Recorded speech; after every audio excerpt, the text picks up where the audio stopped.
नमस्कार, DV news में आपका स्वागत है। केंद्रीय गृह मंत्रालय ने दिल्ली शराब घोटाले से जुड़े कथित मनी लॉन्ड्रिंग मामले में अरविंद केजरीवाल पर मुकदमा चलाने के लिए ईडी को मंजूरी दे दी है। इसके पहले दिल्ली के एलजी विनय कुमार सक्सेना ने अरविंद केजरीवाल पर मुकदमा चलाने की मंजूरी दी थी।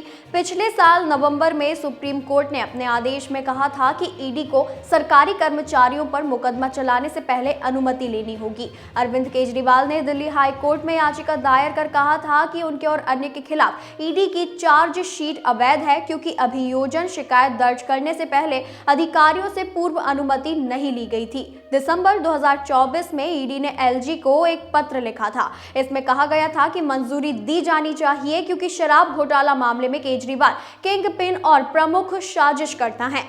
पिछले दिनों दिल्ली हाईकोर्ट ने नियंत्रक एवं महालेखा परीक्षक की रिपोर्ट पर विधानसभा में चर्चा में देरी को लेकर आम आदमी पार्टी के नेतृत्व वाली दिल्ली सरकार को फटकार लगाई। जस्टिस सचिन दत्ता की सिंगल जज बेंच ने कहा कि सीएजी रिपोर्ट सदन के पटल पर नहीं रखना पड़े, इसीलिए दिल्ली सरकार ने विधानसभा का विशेष सत्र बुलाने से अपने पैर पीछे खींच लिए। बीजेपी ने सीएजी रिपोर्ट का हवाला देते हुए दावा किया है कि शराब नीति घोटाले से दिल्ली को 2026 करोड़ रुपए का राजस्व घाटा हुआ। बीजेपी ने दावा किया कि दिल्ली शराब घोटाले में आपके कई नेताओं को रिश्वत मिली।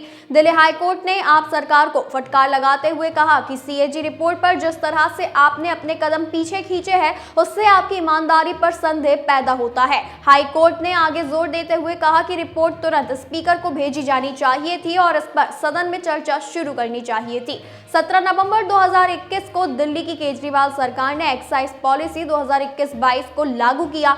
नई पॉलिसी के तहत शराब कारोबार से सरकार बाहर आ गई और पूरी दुकानें निजी हाथों में चली गई।